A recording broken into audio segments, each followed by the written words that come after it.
నమస్తే, welcome to Nationalist hub. ఇవాల్టి unfiltered ఎపిసోడ్లో ఒక ఆసక్తికరమైనటువంటి అంశాన్ని గురించి మనం మాట్లాడుకోబోతున్నాం. అదేంటంటే కేరళ రాష్ట్రానికి చెందినటువంటి ఇద్దరు క్యాథలిక్ నన్స్ని ఛత్తీస్గఢ్లో అరెస్ట్ చేయడం జరిగింది. ఈ అరెస్టును నిరసిస్తూ ప్రియాంక గాంధీ అలాగే మరికొంతమంది యూడీఎఫ్ ఎంపీలు పార్లమెంటు ఆవరణలో నిరసన తెలియజేశారు. ఈ ఉదంతం వివాదాస్పదంగా మారింది. ఈ ఉదంతానికి సంబంధించి ప్రతిపక్షాల ఆరోపణలు ఏంటి, అసలు యాక్చువల్గా అక్కడ ఏం జరిగింది, దీని గురించి బ్రీఫ్గా విశ్లేషించేటువంటి ప్రయత్నం చేద్దాం. మాతో స్టూడియోలో ఇద్దరు గెస్టులు జాయిన్ అవుతున్నారు. ముందుగా సాయికృష్ణ గారు నమస్తే, అలాగే శివప్రసాద్ గారు నమస్తే. సాయి గారు, యాక్చువల్గా ఇక్కడ ఒక్క పాయింట్ చాలా క్లియర్గా కనబడుతుంది. విక్టిమ్స్ బాధితులు హిందువులైతే మతాన్ని హైలైట్ చేయడం లేదు, జనరలైజ్డ్గా మాట్లాడుతున్నారు. విక్టిమ్స్ క్రిస్టియన్సో లేకపోతే ముస్లిమ్సో లేకపోతే ఇతర మతస్థులు అయితే అక్కడేమో రిలీజన్ హైలైట్ అవుతుంది. దీన్ని ఎలా చూస్తారు? ఖచ్చితంగా ఇది డ్యూయల్ స్టాండర్డ్స్. నిజానికి చెప్పాలంటే కాంగ్రెస్ దీనికి పెట్టింది పేరు మొదటి నుంచి కూడా. ఇప్పుడు బేసికల్లీ ఇప్పుడు ఈ ఇష్యూలో ఛత్తీస్గఢ్లో నన్స్ని అరెస్ట్ చేశారు. ఎందుకు అరెస్ట్ చేశారు అంటే వాళ్ళు ఈ మత ప్రచారం నిర్వహిస్తూ ఉన్నారు అనే అంశానికి సంబంధించి వీళ్ళు హ్యూమన్ ట్రాఫికింగ్ కేసు కూడా నమోదు చేశారు. Kidnapping case, human trafficking case కూడా నమోదు చేశారు. ఛత్తీస్గఢ్లో ఏంటంటే మనకు మొన్నటి ఎలక్షన్స్ తర్వాత 2023 ఎలక్షన్స్ కంటే ముందు చూసినట్లయితే ఇది ఈ కన్వర్జన్స్, మాస్ కన్వర్జన్స్ అనేది ఒక పెద్ద ఇష్యూ కూడా ఎలక్షన్స్ ప్రచారంలో. కేంద్ర హోంమంత్రి అమిత్ షా ఛత్తీస్గఢ్ ప్రచారంలో పాల్గొన్నప్పుడు కూడా ఇక్కడ ట్రైబల్స్ని, ముఖ్యంగా ఛత్తీస్గఢ్లో ఉన్నటువంటి గిరిజనుల్ని పెద్ద ఎత్తున మత మార్పిడులు చేస్తున్నారనే ప్రచారం చేశారు. అండ్ ఈ మత మార్పిడులను అడ్డుకుంటామని బీజేపీ ప్రభుత్వం హామీ కూడా ఇచ్చింది, వాళ్ళ ప్రచారంలో కూడా చెప్పింది. అండ్ మొన్న విష్ణుదేవ్ సాయి ముఖ్యమంత్రి అయిన తర్వాత ఆయన ఒక కొత్త చట్టాన్ని కూడా తీసుకొచ్చారు. ఈ కన్వర్జన్స్ ఎక్కువగా చేస్తున్నారు. ఈ కన్వర్జన్స్ కన్వర్ట్ కావాలనుకుంటే ఎవరికైనా సరే మత స్వేచ్ఛ అనేది ఉంటుంది, వాళ్ళకి ఇష్టమైన రిలీజియన్ని వాళ్ళు ఎంచుకునే అవకాశం ఉంటుంది, రాజ్యాంగం కల్పించిన హక్కు అది.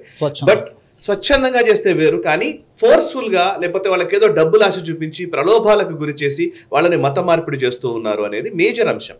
అండ్ దానికి తోడు ఎస్టీలు ఎవరైతే కన్వర్ట్ అవుతారో, ఎస్టీలు కన్వర్ట్ అయితే వాళ్ళ రిజర్వేషన్స్ని తొలగించాలనే డిమాండ్ కూడా ఉంది. ఇది చాలా రోజుల నుంచి ఉంది. ఇప్పుడు ఈవెన్ ఎస్సీల రిజర్వేషన్స్ కూడా కన్వర్ట్ అయిపోయిన తర్వాత వాళ్ళు క్రిస్టియన్స్ అవుతారు, కానీ దళితులుగా ఉండకూడదు అనేది, దళితుల రిజర్వేషన్లకి ఇది వాళ్ళ రిజర్వేషన్లకు రావాల్సినటువంటి హక్కుల్ని కాలరాయడం అని చెప్పి దళిత సంఘాల నుంచి కూడా డిమాండ్ ఉంది.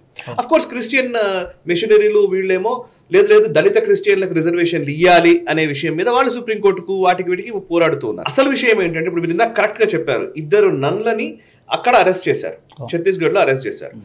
పార్లమెంట్లో వీళ్ళు నిరసన తెలుపుతున్నారు, రైట్? సో ఒక అరెస్ట్ ని వ్యతిరేకిస్తూ పార్లమెంట్ లో ప్రియాంక గాంధీ, యూడిఎఫ్ సభ్యులు వీళ్ళందరూ కలిసి నిరసనలు తెలుపుతున్నారే.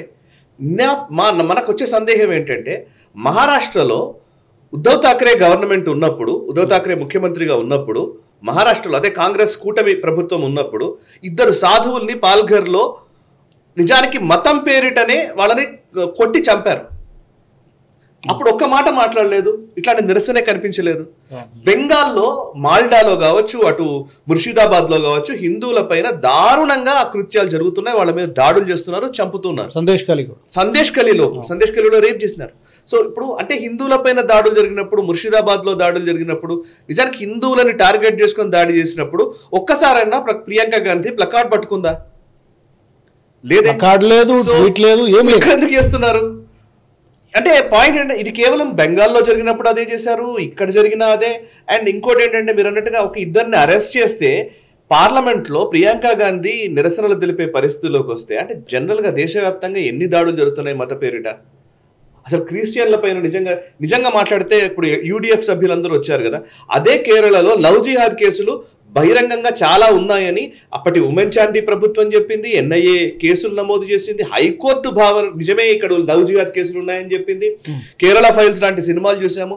కేరళ నుంచి ఆడవాళ్ళని కన్వర్ట్ చేసి, ముఖ్యంగా హిందూ మహిళల్ని, ఈవెన్ క్రిస్టియన్లని కన్వర్ట్ చేసి, నిజానికి లవ్ జిహాద్ ఎక్కువ కేసులు హిందువులే అనుకుంటున్నారేమో, ముస్లింలు కన్వర్ట్ చేసిన వాటిల్లో, లవ్ జిహాద్ చేసిన వాటిలో క్రిస్టియన్స్ బాధితులు ఉన్నారు, అందులో క్రిస్టియన్ ఉమెన్ బాధితులు ఉన్నారు. వాళ్ళందరూ ఈ విషయంలో ఒక్కసారైనా ప్లకార్డ్ పట్టుకున్నారా? సో లవ్ జిహాద్ కేసుల విషయంలో నిజానికి వాళ్ళని ఐసిస్ టెర్రరిస్టులకు అమ్మేసిన సందర్భాలు, అక్కడ ఐసిస్ టెర్రరిస్ట్ క్యాంపుల్లో మగ్గిపోయినటువంటి మహిళల స్టోరీలు ఉన్నాయి. ఇవన్నీ ఉన్నప్పుడు వాటి గురించి మాట్లాడలేదు. నిజంగా క్రిస్టియన్ల ప్రయోజనమే అని అంటే కనుక సీరియస్లీ క్రిస్టియన్ ప్రయోజనం అయితే మరి తీసుకోవచ్చు కదా. మొన్నటి వక్ఫ్ ఇష్యూలో నిజానికి క్రిస్టియన్లకి ముస్లింలకి మధ్యనే కేరళలో గొడవ. మనం చాలా వీడియోలు కూడా చెప్పాము. అవెన్ సురేష్ కోచట్ గారు చాలా ఎక్స్ప్లెయిన్ చేశారు కేరళలో ఏం జరుగుతుంది అనేది. నిజానికి క్రిస్టియన్ల ల్యాండ్లని వక్ఫ్ పేరిట అక్కడ ఆక్రమణలు చేస్తూ ఉంటే క్రిస్టియన్ సొసైటీ, క్రిస్టియన్ సంస్థలు చాలా మంది రోడ్ల మీదకి వచ్చి నిరసనలు తెలిపారు. నిరసనలు తెలిపినప్పుడు దానికి అనుకూలంగా మాటలు మాట్లాడలేదు మళ్ళీ ప్రియాంక గాంధీ. ఎందుకంటే అక్కడ ముస్లిం ఓట్లు పోతాయి. సో ముస్లిం ఓట్లు, క్రిస్టియన్ ఓట్లు ఇప్పుడు ఇక్కడ ఏంటంటే ఇప్పటికే వక్ఫ్ విషయంలో, అటు లవ్ జిహాద్ విషయంలో, ఇంకా అనేక అంశాల విషయంలో కేరళలో క్రిస్టియన్ ఓట్ చేజారిపోతోంది, కాంగ్రెస్ నుంచి చేజారిపోతోంది. ఈ క్రమంలో దాన్ని మళ్ళీ రీగెయిన్ చేయాలి అని అంటే ఇట్లాంటి ఇష్యూస్ని టేకప్ చేస్తే మళ్ళీ క్రిస్టియన్లు కాంగ్రెస్ వైపు వస్తారన్న ఒక చిన్న ఆశ రాబోయే ఎలక్షన్స్కి. మేబీ అది కారణమై ఉండవచ్చని నా అభిప్రాయం. కరెక్ట్.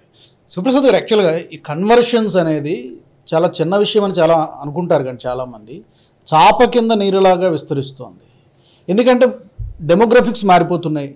ఈ ప్రభావం ఎన్నికల ఫలితాలను కూడా మార్చేస్తున్నాయి కదా, ఎక్కడికో పోతుంది కదా. చాలా మనం చూసుకుంటే ఇప్పటికే 9-10 రాష్ట్రాల్లో మెజారిటీ పీపుల్ మైనారిటీస్ అయిపోయారు.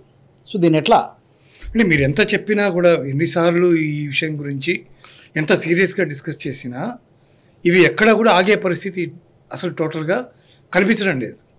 భారతీయ జనతా పార్టీ అధికారంలోకి వచ్చిన తర్వాత తీసుకున్నటువంటి స్టెప్స్ వల్ల కొంతవరకు దాన్ని మనం కంటైన్ చేయగలిగాం, కానీ లేకపోతే ఈ పార్టీకి టోటల్ భారతదేశంలో సగం పైగా ఈ పార్టీకి కన్వర్షన్స్కి గురి అయ్యేటటువంటి పరిస్థితి కూడా ఉంది. అంత దారుణమైనటువంటి పరిస్థితుల్లో వాళ్ళు ముందుకెళ్తున్నటువంటి సన్నివేశాలు మనం చాలా చూసాం.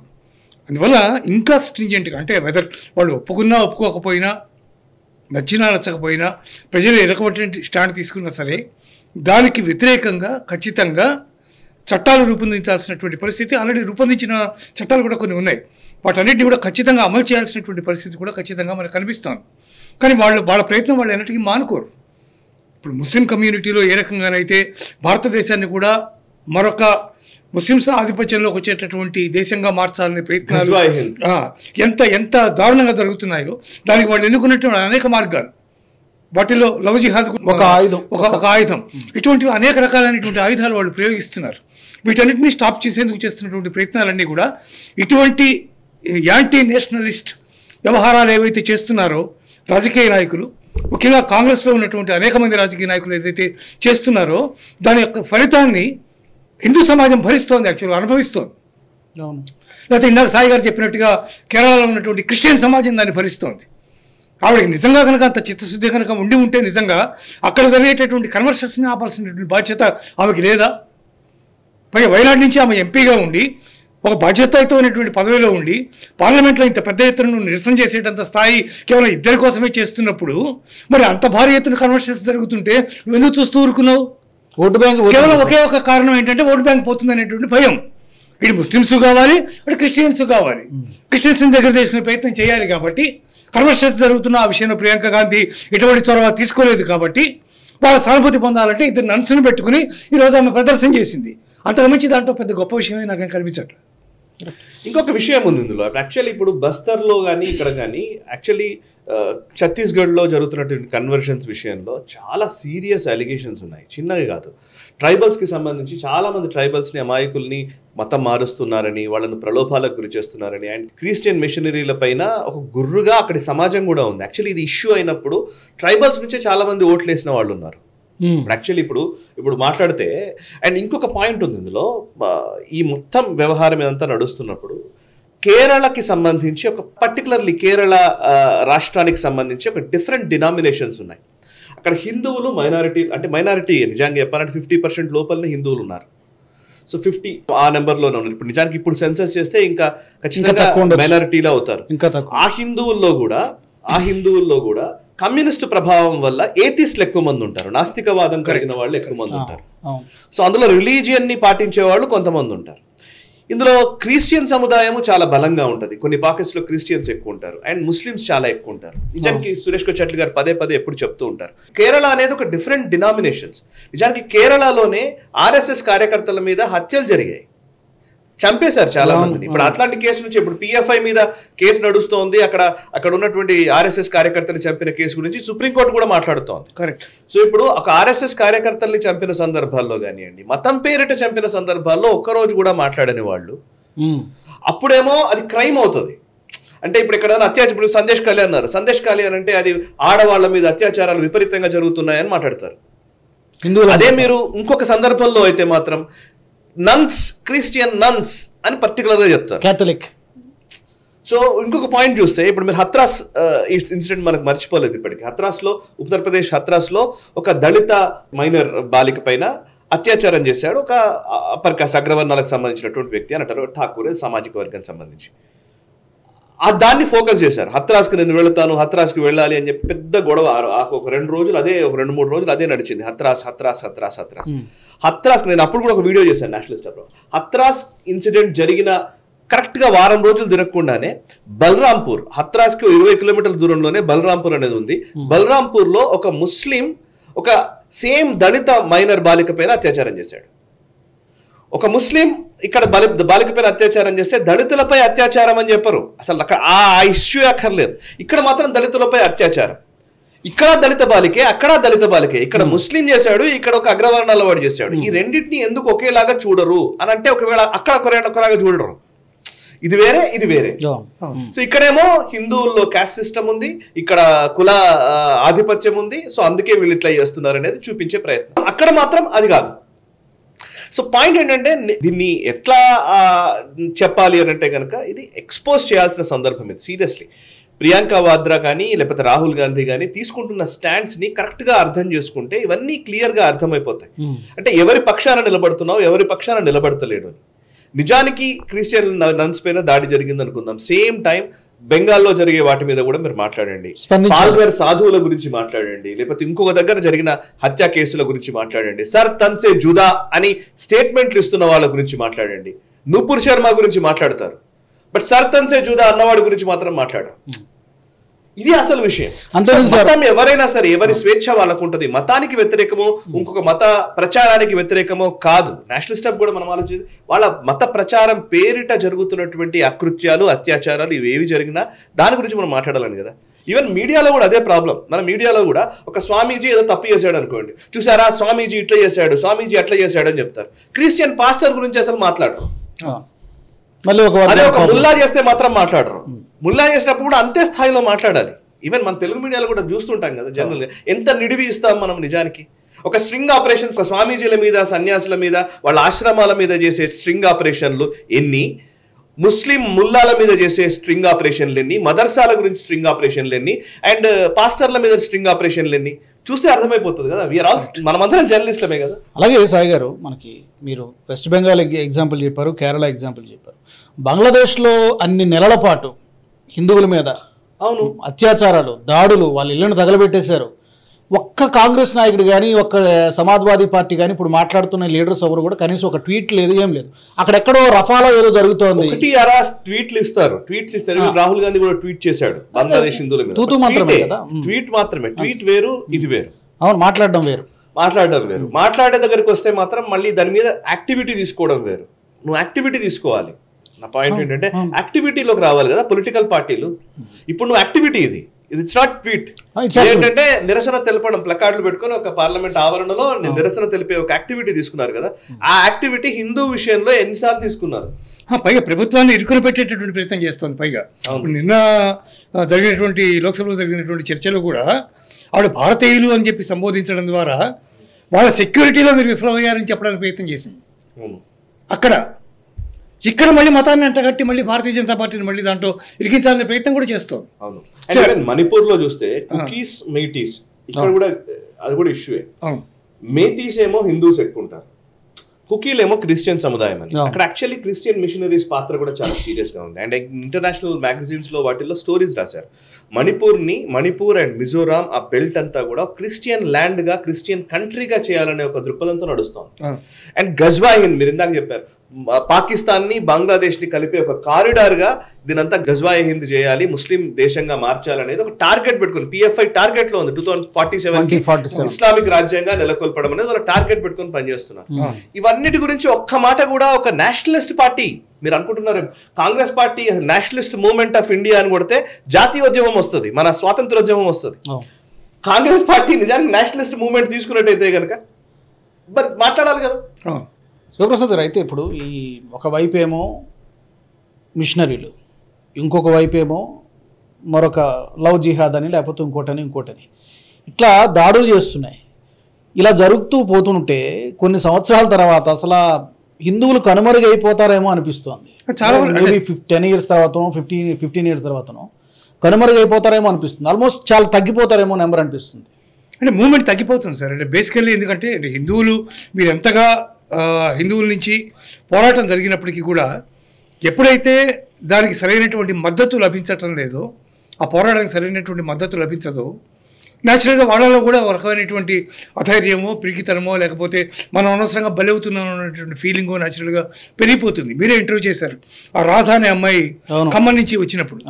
అక్కడ ఉన్నటువంటి వాళ్ళందరూ కూడా బలవంత మత మార్పిడులు చేసి వాళ్ళందరినీ కూడా SC/STలందరినీ కూడా క్రిస్టియన్లుగా మార్చేసి వాళ్ళందరినీ దాన్ని వ్యతిరేకించి పోరాడినందుకు ఆ అమ్మాయిని ఊరి నుంచి బహిష్కరించారు, ఐసోలేట్ చేశారు. ఆ అమ్మాయితో ఎవరు మాట్లాడకూడదు, రూలు నిబంధన. ఆ అమ్మాయితో ఊళ్ళో ఎవరు మాట్లాడకూడదు. అటువంటి స్థితిలో ఒక హిందూ బహిష్కారానికి గురైతే దాన్ని పట్టించుకున్నటువంటి నాథుడే లేడు. నేషనలిస్ట్ ఆ అంశాన్ని వెలుగులోకి తీసుకొచ్చిన తరువాత కొంతమంది అక్కడికి విజిట్ చేశారు, లేదా కొంత సానుభూతి చూపించారు, లేకపోతే దాని మీద పోరాడేందుకు కొంత ప్రయత్నం చేశారు, లేకపోతే ఇవన్నీ జరిగినాయి. పైగా అక్కడ వాళ్ళందరూ కూడా ప్రయోజనాలు పొందుతున్నటువంటి విధానం మనం చూసాం. వాళ్ళు కన్వర్ట్ అయ్యి కూడా SC/STలకి ఏదైతే వస్తున్నాయో ప్రయోజనాలు అవన్నీ కూడా వాళ్ళు మళ్ళీ పొందుతున్నారు. స్థానిక యంత్రాంగం కూడా దాన్ని సహకరిస్తుంది. అదే ఆశ్చర్యకరం. ఇక్కడ అంటే బికాజ్ ఏంటంటే కాంగ్రెస్ అధికారంలో ఉన్నటువంటి ప్రతి చోట కూడా ఈ వ్యవస్థ ఇట్లాగే కొనసాగుతుంది అనేది దానివల్ల స్పష్టంగా మనకి తెలుస్తోంది. అందువల్ల దాన్ని తట్టుకోలేనటువంటి పరిస్థితుల్లో హిందువులు కూడా సక్రమం అయిపోయేటటువంటి స్థితికి చేరుకుంటున్నారు గ్రాడ్యువల్గా. ఇక్కడ ఇంకొక మేజర్ కంప్లైంట్ ఉంది సాయి గారు. బేసిక్ ఏంటంటే పొలిటికల్ పార్టీస్ ఇది అడ్వాంటేజ్, ఓట్ బ్యాంక్ పాలిటిక్స్ ప్రతిదీ కూడా ఓటు కోసమే చేస్తాయి పొలిటికల్ పార్టీస్ చాలా వరకు. ఎస్పెషల్లీ ఇప్పుడు మనం మాట్లాడుకుంటున్నటువంటి parties Hindus are not united. ఈజీగా విడగొట్టేయచ్చు, వీళ్ళని డివైడ్ చేసేయచ్చు. అందుకనే మనం వీళ్ళని ఇంప్రెస్ చేయాల్సినటువంటి అవసరం లేదు. అందుకనే డిసడ్వాంటేజ్ తీసుకుంటున్నాయా ఓవర్ ద డెకేడ్స్? అంటే ఇందులో రెండు అంశాలు మీరు ఇందాక చెప్పారు. పొలిటికల్ పార్టీస్ పాలిటిక్స్ రాజకీయాలు చేయడం కోసమే రాజకీయ పార్టీలు ఉన్నాయి. అది ఎటువైపు వెళ్తుంది ఏంటనేది తర్వాత. బట్ పాయింట్ ఏంటంటే ఇక్కడ ఇంకొక పాయింట్ కూడా ఉందండి. ఈవెన్ హిందూ సమాజం వైపు నుండి కూడా ఒక పాయింట్ ఉంది. హిందూ సమాజము ఎప్పుడు కూడా పొలిటికల్ యాక్టివిటీలో చాలా వరకు వీళ్ళు ముందు యాక్టివ్ పార్ట్ తీసుకోరు. కొంతమంది తీసుకుంటారు. ఇప్పుడు లైక్ నిజానికి చెప్పాలంటే ఉత్తరాదిలో చాలా ఎక్కువ ఉంది ఇది. ఉత్తర భారతదేశంలో వచ్చే అఖాడాలు, ఈ హిందూ యాక్టివిజం అనేది సీరియస్గా ఉంటుంది. బట్ తెలుగు మన సౌత్ ఇండియాకి వస్తే మాత్రం చాలా తక్కువగా ఉంటుంది. వీళ్ళందరూ భక్తిని బేస్ చేసుకుని వాళ్ళ కార్యకలాపాలు చేస్తూ ఉంటారు. అంటే అనుష్ఠానాలు చేసుకోవడము, లేకపోతే ప్రవచనాలు, లేకపోతే హిందూ సొసైటీలో ఒక చైతన్యాన్ని రగిల్చే ఒక ప్రయత్నం. చైతన్యం కూడా కాదు అది, ఒక రకంగా చెప్పాలంటే మన స్క్రిప్చర్స్ మన గురించి మనం తెలిపే ఒక ప్రయత్నం మాత్రం. ఇది ఒక పద్ధతి. ఇక్కడ భక్తి ఎక్కువ ఉంటుంది, శక్తిని ప్రదర్శించడం అనేది చాలా తక్కువ. నిజానికి ఉత్తరాదిలో శక్తి ఎక్కువ ఉంటుంది. శక్తి ఎక్కడ ఒక సత్సంగ్ పెట్టారనుకోండి, ఒక అఖాడాకు సంబంధించిన నాయకు ఎవరన్నా ఒక స్వామీజీ, వేల మంది వస్తారు, లక్షల మందిని మొబిలైజ్ చేయగలిగే సామర్థ్యం వాళ్ళకు ఉంటుంది. వాళ్ళు పొలిటికల్ ఇంట్రెస్ట్ లో వాళ్ళు కరెక్ట్ గానే ఉంటారు. అంటే ఇప్పుడు మీరు చూస్తే ఫర్ ఎగ్జాంపుల్ ఆ పొలిటికల్ ఇంట్రెస్ట్లు ఉన్నాయి కాబట్టి ఈవెన్ భారతీయ జనతా పార్టీకి కూడా అదొక బలంగా ఉంది. మనకు ఇక్కడ ఏమైపోయిందనంటే చాలా సందర్భాల్లో ఇప్పుడు లైక్ ఫర్ ఎగ్జాంపుల్ మత రాజకీయాలు అంటారండి. అసలు మత రాజకీయాలు అనే మాటని నేను జర్నలిజంలోకి వచ్చినప్పటి నుంచి పదే వింటూ ఉంటాను. మత రాజకీయాలు ఎక్కువ చేశారు, మతం పేరిట రాజకీయాలు చేయకూడదు, మతం పేరిట రాజకీయాలు చేయకూడదు అని. అది కేవలం బీజేపీకి లింక్ చేస్తారు. సీరియస్లీ నా క్వశ్చన్ ఏంటంటే మత రాజకీయాలు అని అంటే అసలు మతము రాజకీయము ఒకటి కాదు అని చెప్పినటువంటి, నిజానికి అసలు ఏదైనా మతం ఉందనంటే అది హిందూ మతమే, హిందూ ధర్మమే. మతము రాజకీయము కలిసే నిజానికి క్రిస్టియానిటీ కానివ్వండి, ఈవెన్ ఇస్లాం కానీ పుట్టాయి. మీరు వెనుకకెళ్ళి చూస్తే అర్థమవుతుంది. సీరియస్లీ అసలు క్రిస్టియానిటీ ఆరిజిన్స్ లో చూసినా కూడా ఇప్పుడు ఫర్ ఎగ్జాంపుల్ మనం కాన్స్టంటైన్ అనే రోమన్ ఎంపరర్ ఉన్న కాలంలో కూడా అక్కడి నుంచి కూడా రాజ్య విస్తరణని పెట్టుకునే ఆయన వర్క్ స్టార్ట్ చేశాడు. రాజ్య విస్తరణకి సువార్త అనేది అవసరమైంది వాళ్ళకి. ఒక బైబిల్ని రూపొందించిన తర్వాత బైబిల్ని బేస్ చేసుకుని మనం లెట్స్ గో ఈ మతాన్ని పూర్తిగా వ్యాప్తి చేయాలి అనే ఉద్దేశంకి అండ్ రాజకీయ విస్తరణకి అంటే రాజ్య విస్తరణకి మత విస్తరణకి లింక్ ఉంది క్రిస్టియానిటీలో. ఈవెన్ ఇస్లాంలో చూసినా కూడా ఖలీఫా అంటారు. ఖలీఫా అంటే ఎవరు? ప్రపంచమంతా ఒక ఇస్లామిక్ రాజ్యం అవుతుంది, ఆ రాజ్యానికి ఎవరు నాయకుడు అంటే ఖలీఫ్ అతను అని. ఇది రాజ్యమే ఖలీఫా అంటే. ఖలీఫ్ అనేవారు ఇప్పుడు అందుకే గొడవ. ఇప్పుడు ఎర్డగాన్ ఏమంటాడు, నేనే ఖలీఫ్ని అంటాడు. టర్కీ ప్రెసిడెంట్ నేనే ఖలీఫ్ని అని అంటాడు. ఒకవైపు సౌదీ బ్లాక్ ఏమో దాన్ని యాక్సెప్ట్ చేయదు, మక్కా మదీనా మా దగ్గర ఉన్నాయి కాబట్టి మేము దాన్ని ఒప్పుకోమని అంటారు. సో ఇందులో ఇక పాకిస్తాన్ ఇట్లాంటి దేశాలు ఇవన్నీ ఉంటాయి. అందులో మళ్ళీ తాలిబాన్ సంస్కృతి, అటు ఆఫ్ఘనిస్తాన్ వాళ్ళేమో మేమే అసలు టేకేదారులము అంటారు. షియా కల్చర్ నుంచి ఇరాన్ ఏమో మేమే టేకేదారులము అంటారు. సో ఇట్లా వీడి ఉన్నాయి. అంటే మతము రాజ్యము వేరు కాదు. ఇస్లామిక్ రాజ్యం అనే మాట నిజానికి హిందూ రాజ్యం అనే మాటని చాలా మంది వ్యతిరేకిస్తూ మాట్లాడుతుంటారు, కానీ ఇస్లామిక్ రాజ్యం అనే మాట వాళ్ళు స్పష్టంగా పదే పదే చెప్తారు. కరెక్ట్.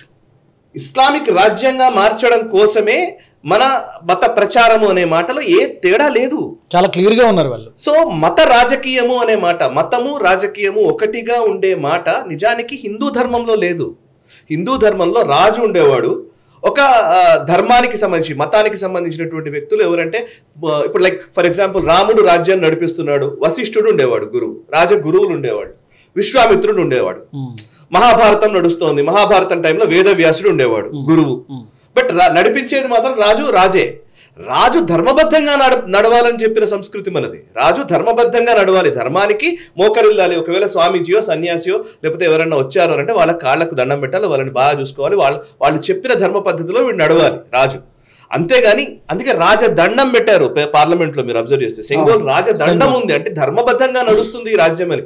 అదే రాజరికంలోకి వస్తుందని కాదు. మీరు ఇస్లామిక్ రాజ్యంలో రాచరికమే. సౌదీ అరేబియాకి వెళ్ళినా ఏ దేశాల్లోకి వెళ్ళినా కానీ ఇస్లామిక్ దేశాలు మాక్సిమం, కొన్ని దేశాలు మినహా ఆల్మోస్ట్ అన్ని దేశాల్లోనూ ఆల్మోస్ట్ ఒక నియంత లేదా ఒక ఆ పాలనే ఉంటుంది. క్రిస్టియన్ దేశాల్లో కూడా చర్చ్ ఇంటర్వెన్షన్ ఎక్కువగా ఉండేది, మొత్తం చర్చ్ నడిపించేది. మీరు క్రూసేడ్స్ చూస్తే క్రూసేడ్స్ అన్ని కూడా చర్చ్ అండ్ అటు ఇస్లామిక్ మతానికి సంబంధించిన వాళ్ళ మధ్యనే క్రూసేడ్స్ జరిగాయి.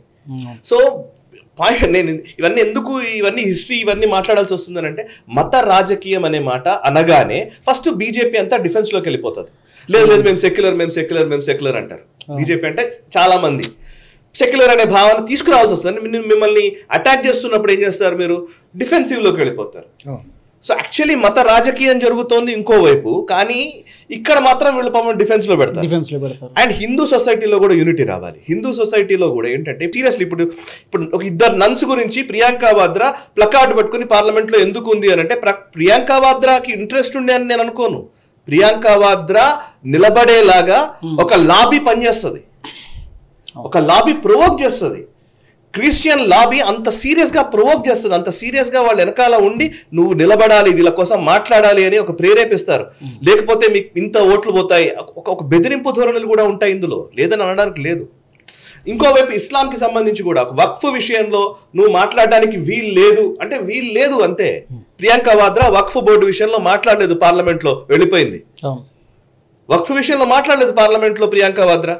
వక్ఫ్ అంత పెద్ద చట్టము, క్రిస్టియన్లు అటువైపు క్రిస్టియన్లేమో వక్ఫ్ అమెండ్మెంట్ యాక్ట్ రావాలని కోరుతున్నారు, ఇటు ముస్లింలేమో అసలు చేయకూడదు అంటున్నారు. ఇట్లాంటి టైంలో మౌనంగా ఉండడం బెటర్ అనుకుందాం. మౌనంగా ఉంది వక్ఫ్ చట్టం వచ్చినప్పుడు. బట్ ఇప్పుడు మాత్రం క్రిస్టియన్ లాబీ లేదు మీరు మాట్లాడితేనే మీకు మరి ఇది ఉంటుంది, మాట్లాడతాను.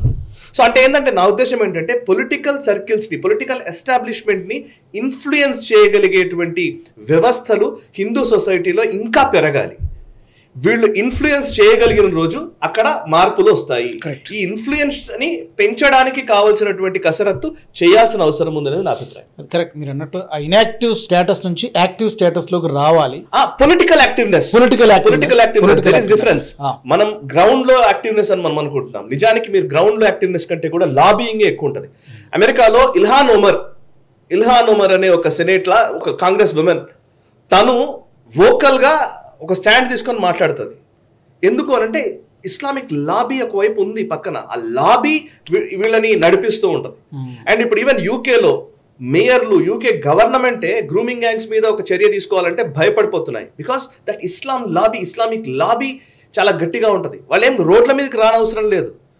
బట్ ఆ లాబీయింగ్ ఉంటుంది చూసారా, అంటే ఇన్నర్ సర్కిల్స్లో చేసే లాబీయింగ్ ఉంటుంది చూసారా, ఇన్నర్ సర్కిల్స్లో పాలసీ మేకింగ్లో కావచ్చు, చట్టాలు తీసుకురావడంలో కావచ్చు, చట్టాలని అమలుపరచడంలో కావచ్చు, అన్ని రకాలుగా లాబీయిస్టులు ఉంటారు. ఆ లాబీయిస్టులోకి హిందూ సొసైటీ నుంచి ఐకాన్స్ పెరగట్లేదు, పెరగాలేమో నా అభిప్రాయం. That's what. అంటే వాళ్ళు పెరుగుతున్నారు కానీ ఏమైందంటే వాళ్ళు పెరుగుతున్నారు, ఇంకా రావాలి. 10 సంవత్సరాల్లో వచ్చిన మార్పు చాలా వచ్చింది. కానీ ఇప్పుడు వాళ్ళు పెరిగిపోతున్నారు. అట్ ద సేమ్ టైం వాళ్ళ చేతిలో కీలుబొమ్మలు కూడా మారిపోతున్నారు. వాళ్ళు పెరగడం అంటే కేవలం ఊరికి వాళ్ళు దాన్ని పెంచుకుని, సంఖ్యను పెంచుకుని వాడి వినిపించడం మాత్రమే కాదు, వాళ్ళ చేతిలో కీలుబొమ్మలాగా వ్యవహరిస్తున్నారు. వాళ్ళు ఎట్ట చెప్తే అట్లా ఆడుతున్నారు. తద్వారా దేశాన్ని భ్రష్టు పట్టిస్తున్నారు. దేశ ప్రయోజనాల కంటే వాళ్ళ ప్రయోజనాలే ఎక్కువ అవుతున్నాయి. మనం తాకట్టు పెట్టేస్తున్నాం. పరోక్షంగా చెప్తే దేశాన్ని వాళ్ళకి తాకట్టు పెడుతున్నారు. కాకపోతే దాన్ని తెలుసుకునే ప్రయత్నం కూడా ఎవరు చేయట్లేదు. అది బాధాకరం. కరెక్ట్. ఫైనల్గా ఒక పాయింట్ చెప్పాలని ఉంది శివప్రసాద్ గారు. బేసిక్ ఇందాక సాయి గారు చెప్పినట్టుగా హిందువులలో మరింత ఐక్యత పెరగాల్సినటువంటి అవసరం ఉందని చెప్పారు. ఇది నిజమే. జనరల్గా మనం వేరే వాళ్ళని అడిగినప్పుడు, వేరే కమ్యూనిటీని అడిగినప్పుడు నేను ఇది ఐఎమ్ సో అండ్ సో అని చెప్తాను.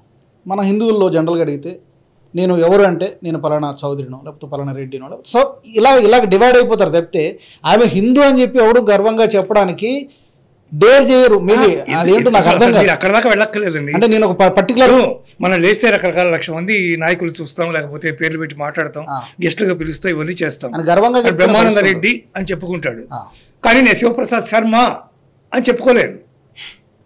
అదే అంటే అది ఎందుకు ఆ ఇన్హిబిషన్ ఏంటో నాకు అర్థం కాదు. ఇన్హిబిషన్ కాదు, వ్యవస్థలోనే వచ్చింది టోటల్గా. అంటే పొలిటికల్ పార్టీస్ కూడా ఏం చేశాయంటే ఎస్సీ ఎస్టీ బీసీ మైనారిటీలు అంటారండి. మీరు ఏ రాజకీయ పార్టీ దగ్గరికి వెళ్ళి చూడండి, ఎస్సీ ఎస్టీ బీసీ మైనారిటీలు అంటారు. ఎస్సీ ఎస్టీ బీసీ ఈ 3 హిందువులే. అదే మరి సో మైనారిటీలు మరి ఎస్సీ ఎస్టీ బీసీ అన్నప్పుడు క్రిస్టియన్లు, ముస్లింలు, జైనులు, సిక్కులు అనరు. మైనారిటీలు అందరూ ఒకటే బ్లాక్. సో మైనారిటీలు అన్నప్పుడు ఏ మైనారిటీలు ఎక్కువ? ఇప్పుడు నిజంగా మాట్లాడితే మైనారిటీలు అన్నాం అనుకోండి, ఫర్ ఎగ్జాంపుల్ రాష్ట్రాల వారీగా మైనారిటీలను చూడండి.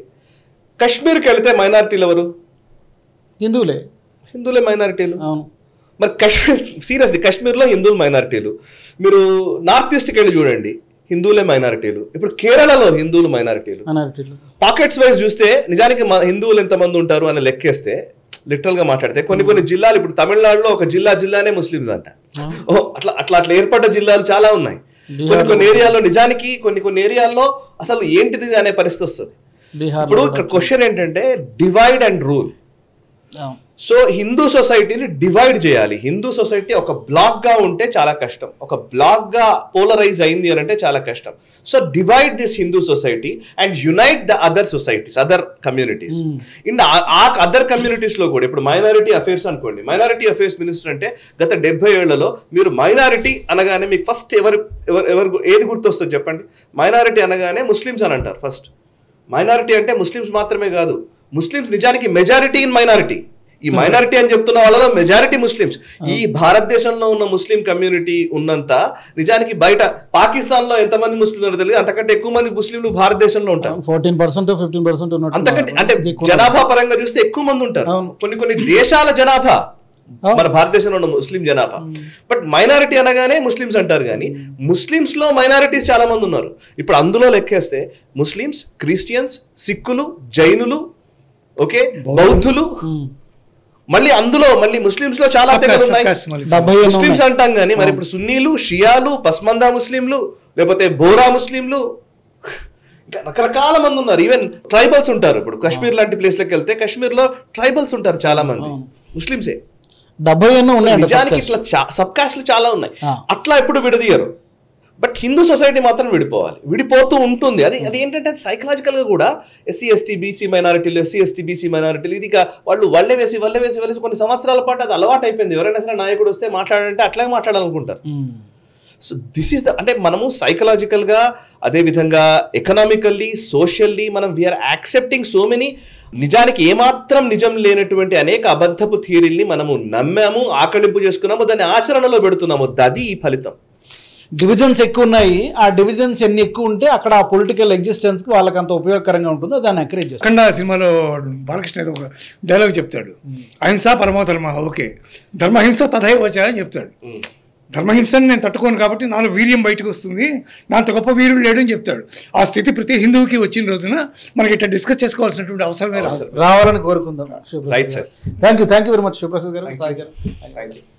మరి ఈ అంశానికి సంబంధించి ప్రియాంక గాంధీ నిరసనకు సంబంధించి కావచ్చు, అక్కడ ఇద్దరు క్యాథలిక్ నన్స్ అరెస్టుకు సంబంధించి కావచ్చు, మీరేమనుకుంటున్నారో కూడా మీ కామెంట్స్ రూపంలో మాకు తెలియజేయచ్చు. అలాగే మా గ్రూప్ ఆఫ్ ఛానల్స్ నుంచి ఇంకా అలాంటి టాపిక్స్ని, ఎలాంటి అంశాలు మీరు కోరుకుంటున్నారో కూడా మాకు తప్పకుండా చెప్పండి. తప్పకుండా సబ్స్క్రైబ్ చేసుకోండి. జాతీయవాద జర్నలిజాన్ని ప్రోత్సహించండి. జై హింద్. ఈ వీడియో మీకు నచ్చినట్టయితే లైక్ చేయండి, 10 మందికి షేర్ చేయండి. అలాగే కామెంట్ల రూపంలో మీ అభిప్రాయాలను మాతో పంచుకోండి. Nationalist hub group of channels ను సబ్స్క్రైబ్ చేసుకుని తెలుగునాట జాతీయవాద జర్నలిజాన్ని ప్రోత్సహించండి. ఈ వీడియో కింద ఉన్న బెల్ ఐకాన్ పై క్లిక్ చేయడం మర్చిపోవద్దు.